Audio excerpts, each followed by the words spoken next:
The warning power steering assistance reduced in your Range Rover means that right now the power steering is either completely off and turning the steering wheel takes significant effort from the driver, or the power steering help is limited and you will feel a slightly heavier wheel when turning.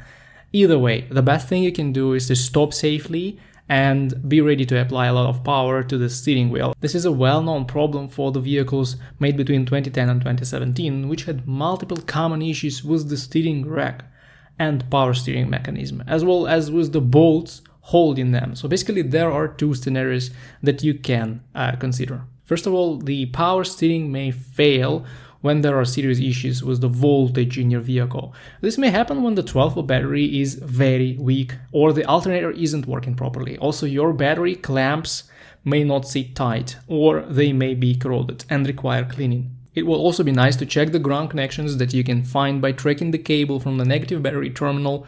Any issues with power may eventually lead to power steering failure. Also, there are several fuses that may need your attention.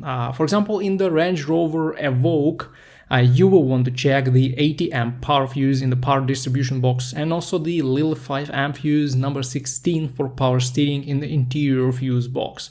If they are blown, it may mean that the system has experienced some issues, and that's why the fuses are bad, but replacing them and checking if this can solve the problem is a good first step. Anyway, the most common scenario is the steering rack failure. Unfortunately, it's a very widespread fault with that generation of Range Rover vehicles. First of all, there was a recall N642 for the bad bolts on the steering rack. But even after the recall work was completed, the steering rack could fail for the reasons that have never been revealed by Land Rover.